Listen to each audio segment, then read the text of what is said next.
Hello and welcome to Who Wore It Better, where I review Raw and SmackDown back to back and try and figure out which show won for the week. Well, now that Extreme Rules is over and done with, now this is the official beginning of the Bischoff Heyman era on SmackDown and Raw, respectively. I kind of jumped the gun a couple weeks ago because after the initial announcement, I was like, oh, now's the beginning. No, that was not the actual case. Now is the beginning of the era, apparently. So how will the new direction of Raw and SmackDown take shape as we head towards SummerSlam?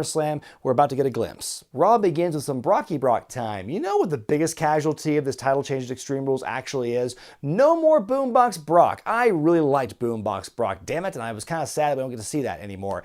Anyway, Heyman's on the microphone. He gloats about what happened at Extreme Rules. He makes allusions to the fact that he has all the stroke around here on Raw as he's the new executive director, and he makes a match basically saying there's going to be a new #1 contender decided for SummerSlam in what he calls a cross-branded top 10 all-star superstar battle royal. What a fucking mouthful that thing is. And that my favorite part of the night, they keep showing the graphic to show you the battle royal, and it's like the entire name of the thing. Who decided that that was an appropriate thing to have all those words in that lower third for this name of the match? Anyway, he announces the competitors: it's Seth Rollins, Randy Orton, Big E, Cesaro, Braun Strowman, Rey Mysterio, Baron Corbin, Sami Zayn, Bobby Lashley, and Roman Reigns. Who did get the biggest pop out of the entire field? Some questionable entries in this battle royal. A few of the people in the match are people who lost the night before at Extreme Rules. I think the biggest, the most notable absence for me is no Alistair Black in that match. Cesaro, the guy he beat at Extreme Rules, is in the match, but not Alistair Black. Heyman wraps things up by saying that everyone is Brock's bitches, and that's how the segment ends. They're setting things up for the main event later in the night. Not much more can say about it, except for the fact that I hate the name of that battle royal. First match of the night's 2 out of 3 falls as the Usos and Ricochet take on the Revival and Robert Roode. It's good to see Roode back on television for the first time in a while, but wait, what happened to his glorious, magnificent porn stash? The beard's come back in. Now that the wonderful mustache can no longer roam free on its own. Got it. We lose Boombox Brock and glorious porn stash Robert Roode in the span of 24 hours. I don't know how much more my heart can take. Ricochet wins the first fall almost immediately, and then Dawson wins the second fall almost as fast. After the commercial break, Ricochet beats Roode with the recoil and the 630 to ultimately win for his team. After the match, AJ Styles and the Club show off AJ's shiny new US Championship, and they has fight. Big old brawl breaks out. Ricochet initiates things. The Revival and Roode stand tall until Ricochet hits them all with a crossbody, only for AJ to hit a phenomenal forearm on Ricochet, and Rico just sells the hell out of the thing. Big old backflip bump. It was incredible. I loved it. And so then there's a magic killer. Styles ultimately stands tall with the Club members. A wild ending to that segment, to be sure. Lots of stuff going on. The Viking Raiders take on some local talent up next. It's a squiggity squash match, and it's a very, very short match, of course, one of the several we'll see throughout the entire week. Up next, well, let's just play back the tape. Here's what I think is going to happen. Here's my prediction for what's going to happen this time next week, is that Extreme Rules, Taker and Roman are going to beat Shane and Drew, and then on Monday, an angry Drew McIntyre is going to get his heat back by beating the hell out of Cedric Alexander in a singles matchup, and that's all we're going to see of Cedric. That's the end of his push. So yeah, as I thought would happen, we get Drew McIntyre versus Cedric Alexander in the fallout from what happened last week when Cedric inexplicably stole an old man's janitor jumpsuit and wrestling mask. However, the outcome is very different than I thought it'd be. Drew does dominate early on, but then Cedric counters out of the reverse Alabama Slam with a victory roll and gets a huge, monumental upset victory. And so that was a big shock to me to see that happen. I mean, it's a damn big win for Cedric. I'm kind of surprised they would do Drew dirty like that. But then again, I think he's in a good enough place where I think the loss is going to hurt him long term. That's going to be a very minor thing, a very minor blemish, let's just say. I mean, it's bigger for Cedric than it is worse for Drew, I think. And I'm thinking maybe they are pushing Cedric now. Who really knows? But that was definitely a shock. We get some dueling promos by Finn Balor and Samoa Joe, then a backstage interview with Roman Reigns where he says he's going to win the very long-named Battle Royal, and then we go into a match between Samoa Joe and Finn Balor. This, much like the Cedric-Drew match, does not go very long at all. Maybe about 30 seconds tops. Joe wins with a quick roll-up, then right afterward, immediately following though, Finn gets all his heat back with his finishing sequence, including the coup de grace. So what did we gain? Who gained or learned anything from that? That was just such a weird, basically it's a weird excuse for what we're about to see, because Finn's celebrating his win, and the lights go out, and then you hear a scuffle in the ring. Lights come back up, spooky lights, lots of weird sounds, and Bray Wyatt is there. Bray Wyatt as the Fiend. He's holding Finn in the Sister Abigail pose. He hits him with the move, and then we get more lights, more spooky sounds and everything. We get this big holy shit chant when we see Bray's reveal, and it's really fucking cool. Like, it's the coolest thing you'll see this week on Raw and on both shows, really. It was a really awesome moment. We've all been kind of waiting to see when Bray would show himself and against whom he would show himself on. Turns out he wants to finish what he started at TLC 2016 when they were going to have the Sister Abigail reveal with Pumpkin Finn. We're having that now, though, as the Fiend. And so anyway, yeah, it was a really, again, the match before that with Joe and Finn made no sense, but it was basically just to set up this moment here where Finn gets jumped by Bray Wyatt. And so, you know, I'm very excited. Please, guys, don't mess this up. Meanwhile, at a fancy hotel, Drake Maverick and his wife Renee Michelle check in. Since when do hotel clerks check in on just like laptops on a plain desk? My theory with that is they couldn't use the actual hotel registration desk, and so they had to find some other space in the lobby and just this makeshift setup, and you know, that it looked kind of hokey. But anyway, after Drake and Renee leave to consummate their marriage, Truth and a referee pop out from behind the shadows and try and bribe the clerk with a $1 bill, and it was pretty funny stuff. I can't wait to see how this ends. The Street Profits are hanging out backstage, just talking about the women's fatal four-way match for later and the main event. Why have they been brought up again? Well, it only happens once in a blue moon, so we should appreciate it while we can. Zack Ryder in a singles match on Monday Night Raw in his hometown of Long Island, no less. He's supposed to wrestle Mike Kanellis, but in gorilla position before the match begins. Maria tells Mike maybe she should wrestle Zack because he's so ineffective and useless as a man, and so she's making her way down the ramp. Mike cuts her off, gets in the ring, and immediately takes a Rough Rider, and Zack wins his match. I think someone said, I read somewhere, it's his first singles win on Raw in 3.5 years. So, you know, even a blind squirrel finds a nut every once in a while. So yeah, Zack Ryder wins the super short match. Maria runs down Mike again, and that's the segment. Yeah, a lot of little quick matches tonight, and not just like 3-minute matches, not like traditionally short matches. This was like, these are super short matches. And you know, you'll see this on Monday night, and you'll also see it on Tuesday as well. And it's not just like jobbers like Mike Kanellis and stuff. It's not just that. It's like former champions who are like in these super short matches, like the Joe and Balor match. It's certainly a way to keep things moving, I will say. It's just a jarring transition to have so many long matches. We're so used to these like very long matches on Raw and SmackDown, and then to go down to this. If this is the new normal, then I think it will take some getting used to. We actually get one of those longer matches up next as the Club take on the Lucha House Party in 6-man tag action. I think this match alone is a pretty big novelty. It's just kind of cool to see these two groups having an actual competitive match against each other. Feels very fresh. Early on, Ricochet comes out and jumps AJ Styles, and then the match resets after the commercial break, so we've got the proper 6-man tag. The Luchadors look very good here. Ultimately, Kalisto eats the boot of doom. AJ makes him tap out with a calf crusher, but he holds onto it after the bell rings for a little while longer for a super dramatic heel effect. This is a pretty good match. We have a women's 4-way elimination match right now to determine who will face Becky Lynch for the Raw Women's title at SummerSlam, as Natalya takes on Naomi and Carmella and Alexa Bliss. Alexa and Nikki make their entrance, and like we get zero follow-up with these two in regards to what happened in Extreme Rules. We don't get any kind of backstage bits between the two where Alexa, or I should say Nikki, is like apologizing to Alexa again for costing them the title or whatever. None of that. And there's no body language that's to suggest that they are having a tense moment right now. Everything's all hunky-dory. Nothing means anything. Anyway, the whole story of this match is the other three women are actually wrestling and doing stuff, and Alexa's just kind of hiding on the outside, picking her spots. There is admittedly one cool moment where Natalya gets Naomi in the Mexican surfboard, and Alexa tries to pin Natalya like in between the two of them. That was kind of a cool little moment there. But really, it was just kind of a frustratingly long match. Like the fact that Alexa kept popping out of the ring every once in a while just felt like a singles match with a lot of weird interruptions. We were getting some, you know, this is boring or this is awful chants, I should say, during the matchup, which Alexa would then go on social media to say that was very disrespectful. But I mean, it was not a great match. And, you know, we've complained about this in the past about the way they protect Alexa with the booking.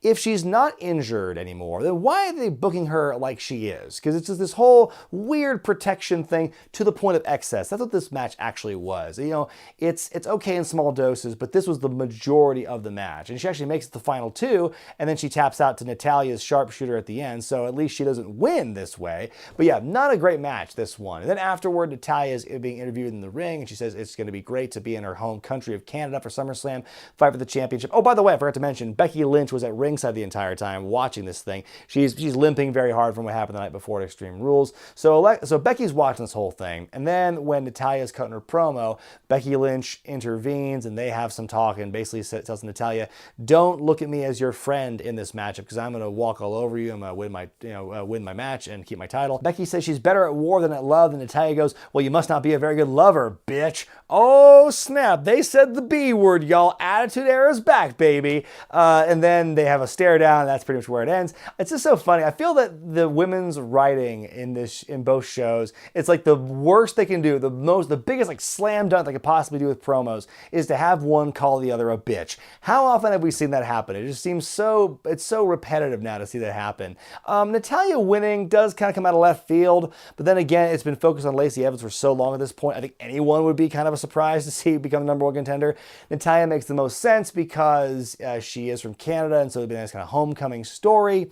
But yeah, that was an interesting match, to say the least. Up next, Miz TV with special guest Dolph Ziggler, and right away, Ziggler is on the attack on the Miz, calling him a corporate yes man, saying he's become everything he's ever hated. The two exchange some words, and then Ziggler ultimately says, "You're just obsessed with fame and fortune, just like your wife." Boom! Miz hits Ziggler in the mush, and Ziggler runs off. And that's pretty much it. That's how the whole segment ends there. So, you're really going to try and renew this rivalry, huh? You can't make me care about these two fighting any more than you did in 2016 when Ziggler's career was on the line and no mercy. Will Drake Maverick fuck his wife? That's the big question this week on Raw. He's trying to consummate his marriage with his wife in the hotel room. He's got the rose petals all laid out and everything. Takes off his bathrobe to reveal he's just wearing his 24/7 championship over what is revealed to be underwear. He's not totally naked, thankfully, but he's in the bed, and just as they're getting ready, room service comes in. But wait, it's actually the referee disguised as a room service attendant. R-Truth pops up from under the room service cart and attacks Drake. He pins Drake on the bed to win his 24/7 championship back, and Drake is just having a huge old meltdown. This whole thing was really funny, very entertaining stuff. It's cheesy and it's hokey, but I love it. We go back to the announcers trying to talk about what just happened, and Graves with the line of the night saying, "I would have utilized a small package," and it makes Cole and Renee break, and that was just awesome. It's time now for the main event, the cross-branded All-Star Top 10 Battle Royal to determine who will face Brock Lesnar for the Universal Championship at SummerSlam. Boom, boom. Anyway, Brock Lesnar and Paul Heyman are watching from the stage. Lashley eliminates Cesaro first, but then Strowman eliminates Lashley. Big E's actually able to pull off a big ending on Strowman, which is impressive. Orton hits the RKO on a bunch of guys. Reigns hits the Superman punch on Orton. He falls through the ropes to the outside. We'll be seeing him later. Corbin eliminates Mysterio, and then he gets the hell beat out of him by Strowman, Reigns, and Rollins before he gets eliminated. Rollins dumps out Strowman and Reigns simultaneously. Then there's an old reliable Battle Royal trope where Orton comes back in the ring and tries to pull a fast one, but ultimately Rollins stomps and eliminates Orton to win the match, and so he'll be facing Lesnar for the title at SummerSlam. I'm kind of on two minds about it, because on the one hand, Rollins winning makes total sense because he was the one who was screwed by Lesnar, so the storyline dictates he should try and get his championship back in the rematch. That's all well and good. But when presented with the option of either Rollins or Orton, who we haven't seen for a while and feels kind of fresh to see him back in this position, it would have been nice to see something different and see him show up and try and get some revenge on Lesnar for busting him open hard way at SummerSlam a few years ago. But it makes sense for Rollins to win, so I'm not totally hating on the idea. Then Rollins cuts a promo after the match saying he's going to beat Lesnar, and you'll see a repeat of what happened at WrestleMania. And then Lesnar makes his way down in the ring just as the show's going off the air. It looks like we're going to see an in-ring confrontation, but it doesn't happen. Just once, I would like to see a show end with a wild brawl happening where there's no clear resolution of what's going to happen and the thing fades to black before we see an ending to that. Like, it's a small thing, and they haven't done it in a very, very, very long time. But I think if you do that, it gets people kind of like interested, and it leaves them hanging and wanting more. It's like, small thing, but I would love to see that happen one of these times. Welcome to Worcester, $1.25 please. SmackDown begins the scene from earlier in the day when Shane McMahon tells Kevin Owens he has the night off. Then we go to the present day and we see a Smackdown Town Hall where the whole roster is on stage and they've been given the chance to air their grievances or offer their praise, whatever they want to do. It opens up with Roman Reigns on the microphone. He just shows up and says Shane can kiss his ass, and then Shane says, well, you're going to be fine for that. And that's all we see of Roman on the night. He basically shows up, talks trash to Shane, and leaves. What a night. What a great payday for Roman Reigns. Charlotte's next on the microphone. She's a big kiss ass towards Shane, but then she's cut off by Liv Morgan, who gets probably the most microphone time she's ever had on the main roster. Buddy Murphy, man, we haven't seen him in forever. He was there for the Superstar Shakeups. He was going to be there, and we've never seen him. He finally shows up. Hooray. Buddy says that Kevin Owens should keep his name out of his mouth, or he will slap the name out of Kevin's mouth, and Shane praises him for his gusto. Apollo Crews is on the microphone next, bashes Shane, but he's cut off by Zelina Vega and Andrade. Elias talks for a little bit on his headset mic, but he's interrupted by the New Day. Kofi starts speaking up for the roster and everything, starts to trash Shane, but Shane cuts his microphone. He wraps up the town hall. Cesaro shows up from the behind the pack and says he wants a rematch with Alistair Black, which Shane McMahon grants. And then as Shane starts talking for a little bit more, Kevin Owens shows back up in the ring, hits him with a stunner. Shane kind of botches, he definitely botches the bump. And then Kevin Owens runs off again. It was a really good opening segment. It really set up pretty much the entirety of the rest of the show. Also keeps the Kevin Owens, Shane McMahon storyline flowing. So we get that rematch up next, Alistair Black versus Cesaro. And you know what? I'm usually against pay-per-view rematches the same week as the pay-per-view happens, but in the case of these two, I will make an exception. It's another great match, not quite the same level as what we saw in Extreme Rules, but still very good. The match ends when Alistair Black hits the black mass on Cesaro and his mouth guard flies out, and so Black wins the match. Backstage, Dolph Ziggler asks Shane for another match with Kevin Owens, and Shane says, if you can find Kevin and bring him back to the arena for a match, it's on. We then see Charlotte Flair take on Liv Morgan in singles action as a follow-up to what happened at the Town Hall segment earlier. You know, I said this last week about Sarah Logan, but if the Riot Squad's been broken up since April, why are she and Liv Morgan still coming out to the Riot Squad music and the old Titantrons? Very confusing. Anyway, it's a short and sweet match. Liv does get a moment of brilliance. It's a couple of good moves in on Charlotte, but ultimately Charlotte wins the powerbomb and the figure eight, so the match is done. Liv does look good in the small amount of time she's been given in this relatively short matchup here. Then after the match, Liv grabs the headset off of Graves' head and gets on the microphone and says, next time you see me, I'm going to be real. Well, that's good that she said that, because for a minute I thought she was a mannequin. Backstage, we see Dolph getting Kevin Owens' number from referee Drake Younger. Then we get a weird PSA from Seth Rollins, some kind of weird PSA thing where he's like, my whole life I wanted to be a wrestler, and now I'm here, and don't let anyone stop your dreams. Ignite the fire within you. It felt very much like a Warrior University kind of promo, if I'm being honest. Anyway, next match is Mandy Rose and Sonia Deville taking on Ember Moon and her mystery partner, and it's Bayley, the SmackDown Women's Champion. This match lasts maybe about a minute, if that. The two baby faces destroy Fire and Desire with their finishers, and the match is over. Well, at least in this very long, drawn-out saga between Ember and Sonia and Mandy, at least they've been consistent with match times. After the match, Hey Kayla interviews Bayley in the ring and asks, who should your next challenger be for the championship? Bayley kind of like non-verbally suggests Ember Moon, and then Ember accepts the opportunity, and so the match is presumably on. I'm very curious to see how this one goes. It's like a face versus face battle. Like maybe this could be the thing that gets Bayley to turn heel. You know what? Stranger things have happened. Backstage, new Intercontinental Champion Shinsuke Nakamura declares he's ready to knock out some fools. All of a sudden, Ali shows up and wishes him congratulations for winning the championship. You know, that kind of backhanded congratulations that implies he's going to be the next one to challenge him for the belt. That kind of congratulations. It's time for the New Day to appear. The championship trio are celebrating their respective wins at Extreme Rules. They preemptively accept what they believe is going to be Daniel Bryan's Tag Team Championship rematch challenge, because all day on social media and during the show they were hyping up Daniel Bryan will make a career-altering announcement with no clue what it could possibly be.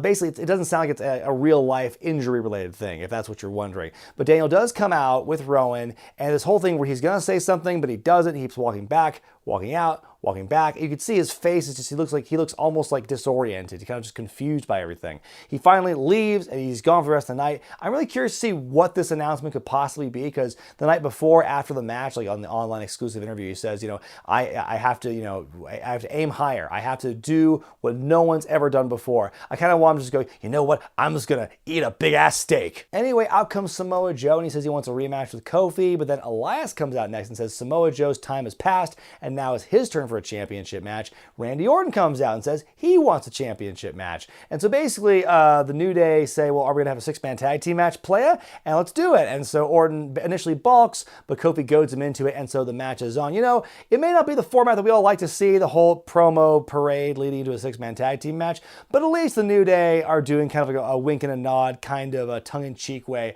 of setting it up. It's a pretty good match between the six guys. Ultimately, Orton beats Kofi by hitting him with an RKO, which seems to imply these two are going to fight for the championship at SummerSlam. You know what? We may not be getting Orton versus Lesnar at that show, but I'm not mad at the idea of Orton versus Kofi. Backstage, R-Truth is hiding out in a washing machine, which is in the middle of the hallway for some reason. Carmella offers to find a better hiding spot for Truth, but he's got to be in costume, and they leave. The washer like falls down. You can see like the platform that it's on with wheels on, which kind of breaks the illusion. But yeah, we never see these two again. Women's Tag Team Championship up next as the Iconics finally defend against the Kabuki Warriors. I feel like we've been waiting an eternity for this matchup to happen. Early on, the Iconics get their shit wrecked, but they decided to take the cowards way out. They get counted out of the match, so they lose the match, keep the championships, and they're celebrating like they just won the Super Bowl. The Kabuki Warriors get some heat back afterward, and the Iconics flee. I can't wait to see the resolution for this storyline by Survivor Series. Apollo Crews takes on Andrade yet again. It's another very short match here on the night. Andrade hits the double knees in the corner, goes for a cover, and Apollo just completely no-sells the knees, rolls Andrade up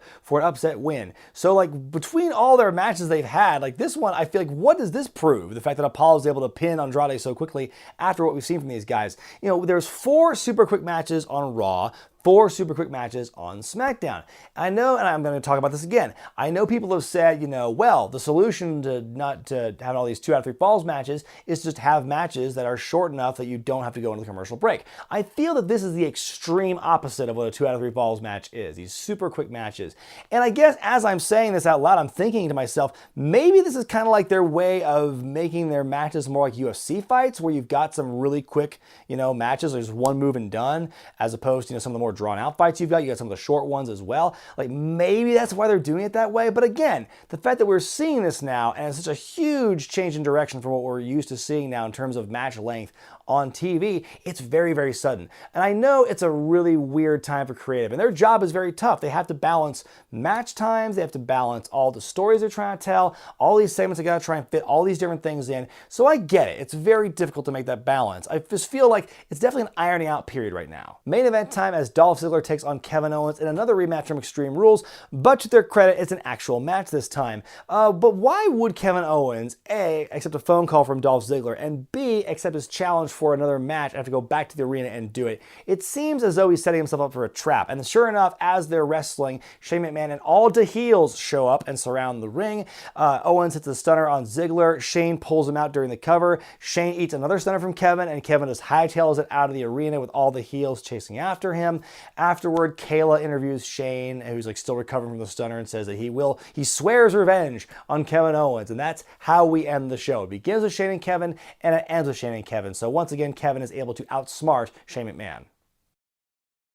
Time now for me to decide which show won for the week, Raw or SmackDown. And this week, my choice is Raw. And you know what? It's on the strength of exactly 2 things. Bray Wyatt and Drake Maverick. The creepy and the mysterious, the silly and the goofy. Both those angles have me hooked more than anything else going on right now across both shows. And just Raw in general, I think, has more intriguing things going on for it. SmackDown's not bad right now, but I think, you know, and this is an issue across both shows, these super quick matches, but I think it's more egregious to have 4 quick matches across 2 hours, some of those back-to-back, as opposed to 4 quick matches across 3 hours.